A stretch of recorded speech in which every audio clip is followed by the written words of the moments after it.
Hello guys, मेरा नाम है अमन। आप देख रहे हैं मेरा चैनल द एवी टीवी और आज मैं रिव्यू करने वाला हूँ साइना मूवी का, जो कि कुछ दिन पहले ही अमेजोन प्राइम पर रिलीज हुई है। सो बिना किसी देर किए let's get started.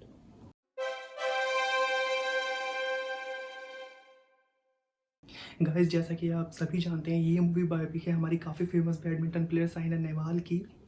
And guys, ये चीज़ आपने भी बहुत बार फील की होगी कि जितनी भी बॉलीवुड में बायोपिक्स या फिर ऐसी मूवीज़ बनती हैं जो कि ट्रू इवेंट पे बेस्ड होती हैं, उसमें कहीं ना कहीं बॉलीवुड के साइड से इतना कुछ मसाला डाल दिया जाता है कि बहुत बार आप भी सोचने पे मजबूर हो जाते हो कि यार जो इसमें दिखाया जा रहा है क्या वो सच में वैसा ही हुआ होगा। अगर मैं रिसेंट मूवी की बात करूँ तो मिशन मंगल, बहुत सारे सीन्स उसमें ऐसे थे जहाँ पे मुझे लगा था कि नहीं यार ऐसा तो नहीं हुआ होगा। बट थैंकफुली इस मूवी में ऐसा कुछ नहीं है। स्टोरी को काफ़ी स्वीट एंड सिंपल रखा गया है, विच आई रियली लाइक्ड।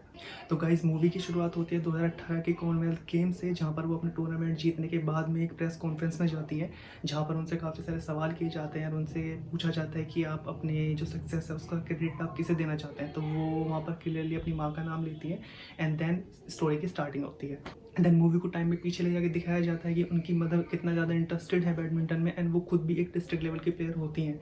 एंड वो खुद चाहती हैं कि उनकी बेटी भी इसी गेम में आगे बढ़े। जब उनकी बेटी 10 साल के आसपास की होती है, यानी कि साइना जब 10 साल के आसपास की होती हैं, तो उनकी मदर उनको एकेडमी ज्वाइन कराने के लिए लेके जाते हैं, जहाँ पर उनका एडमिशन हो जाता है। वहाँ पर उनकी प्रैक्टिस शुरू होती है। ट्रेनिंग के दौरान ही दिखाया जाता है कि वो एक टूर्नामेंट में जाती हैं और वो एक ही दिन में 4 मेडल जीत के लाती हैं। उसके आगे एक सीन और भी दिखाया गया है, तो जो थोड़ा सा फनी भी लगता है कि एक फाइनल्स में वो हार जाती हैं, वहाँ पर वो सेकंड आती हैं, लेकिन सेकंड आने के बाद भी उनकी मदर उनको एक चाटा लगा देती हैं। या देखो, मूवी में कोई खास ऐसे कॉमेडी सीन्स नहीं है, सिर्फ एक सीन था जो मुझे ठीक लगा, जिसमें कि जब साइना छोटी होती हैं तो वो अपने अकेडमी में प्रैक्टिस कर रही होती हैं, वहाँ पर उनकी जो शटल है वो ख़त्म हो जाती है। तो उनके फादर सभी से कहते हैं कि यार आप मुझे 2 शटल दे दो, मैं आपको कल दे दूंगा, लेकिन उन्हें कोई नहीं देता। तभी वहाँ पर उनका कोच आता है और उनको समझाता है कि समझाता नहीं, एक्चुअली वो उनको एक ताने ही मारता है कि यार आपके पास पैसे नहीं है तो अपनी बेटी को किसी और चीज़ में डाल दो, रेदर देन कि यहाँ पे आप उसको प्रैक्टिस करा रहे हो। उसके बाद उसको फादर को वो बात चुभ जाती है, वो जाते हैं अपने पीएफ के ऊपर वो लोन लेके आते हैं और शटल के कम से कम 10 से 12 वो बॉक्सेस ला के ऐसे रख के अपने साइड में ऐसे चोड़ में आके बैठते हैं। तो वो सीन मुझे थोड़ा सा फनी लगा, विच वॉज ओके। एंड इसी ही सीन के दौरान उनका कोच उनसे कहता है कि 3000 की 10 शटल आती हैं, आप कहाँ से ले पाओगे। यार तभी मैं सोच रहा था कि इतनी महंगी, मतलब 300 रुपये की एक शटल। यहाँ तो यार 10 की एक लेके आते थे, वो भी पैसे इकट्ठे करके। तो ऐसे ही कहानी आगे बढ़ती है और टूर्नामेंट खेलते खेलते एक टाइम आता है जब उनका सिलेक्शन इंटरनेशनल के लिए हो जाता है एंड वो फिलीपींस जाने वाले होते हैं। लेकिन उसी बीच में उनसे 2 दिन पहले उनकी मदर का एक्सीडेंट हो जाता है, जो कि काफ़ी मेजर एक्सीडेंट होता है और उनको हॉस्पिटल में एडमिट होना पड़ता है। लेकिन स्टिल साइना उनको हॉस्पिटल छोड़ के वो खेलने जाती हैं एंड शी विंस और वो गोल्ड मेडल जीत के लेके वहाँ से आती हैं। तो गाइस, मूवी में साइना के साथ में जो कश्यप हैं हमारे बैडमिंटन प्लेयर, उनको भी साथ में दिखाया गया है, कैसे वो दोनों फ्रेंड्स बनते हैं, कैसे उनकी एक स्वीट सी लव स्टोरी साथ में चलती है। उसको ज़्यादा टाइम नहीं दिया है मूवी में, विच इज़ गुड, बट उनको दिखाया गया है and which I really liked.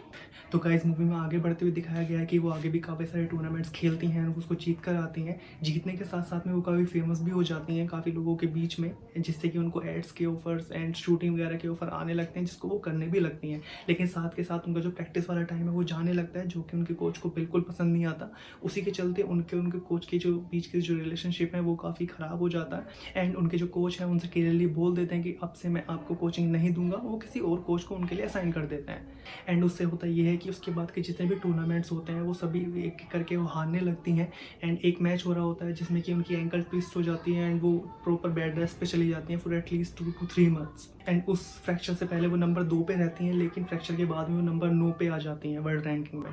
जब वो थोड़ा ठीक होती हैं तो वो सोचती हैं कि मैं फिर से अपने कोच के पास में जाऊं और वहाँ पर जाके जो चीज़ें ख़राब हुई हैं वो उसको ठीक करूं। वो कोशिश भी करती हैं जाकर, लेकिन बातों बातों में चीज़ें और ज़्यादा ख़राब हो जाती हैं एंड फाइनली वो एकेडमी छोड़ देती हैं, कोई दूसरी एकेडमी जाकर ज्वाइन कर लेती हैं। दूसरी एकेडमी ज्वाइन करने के बाद वो फिर से अपनी मेहनत स्टार्ट करती हैं एंड इंडिया में हो रहे गेम्स में फाइनल्स में जीत कर गोल्ड मेडल हासिल करती हैं एंड वो फिर से वर्ल्ड रैंकिंग में नंबर 1 पर आ जाती हैं। तो गाइज, ये था पूरी मूवी का एक छोटा सा रिव्यू। अगर मैं एक्टिंग की बात करूँ तो मेन जो हाईलाइट रखा गया है वो सिर्फ परिणीति चोपड़ा उनकी मदर के ऊपर रखा गया है। बाकियों को इतना फुटेज नहीं दिया है मूवी में, जिनकी ज़रूरत भी नहीं थी। देखा जाए तो उनकी मदर की और उनकी एक्टिंग मुझे अच्छी लगी। और जितना मैंने नोटिस किया है कि इस मूवी के लिए परिणीति ने आई थिंक काफ़ी वेट गेन किया था, जब मूवी का मिडल चल रहा होता है, जस्ट टू शो कि जब उनको वेट लूज़ करना पड़े तो एक वो डिफरेंस दिखे। तो आई थिंक कि मेहनत तो उन्होंने की है इस मूवी के लिए। हाँ, मुझे मूवी का पर्सनली फर्स्ट हाफ ज़्यादा अच्छा लगा, सेकंड हाफ थोड़ा सा बोरिंग मुझे लगा पर्सनली, बट हाँ first half was okay. And guys finally मेरे हिसाब से मूवी बुरी नहीं है, मैं ठीक कहूँगा। अगर आप चाहें तो देख सकते हैं, क्योंकि अमेजोन प्राइम पे अवेलेबल है। तो गाइस बस आज की वीडियो में इतना ही। अगर आपको मेरी ये वीडियो पसंद आई तो प्लीज़ लाइक करें, मेरे चैनल को सब्सक्राइब करें। मैं मिलता हूँ आपसे नेक्स्ट वीडियो में, तब तक के लिए बी सेफ। जय हिंद।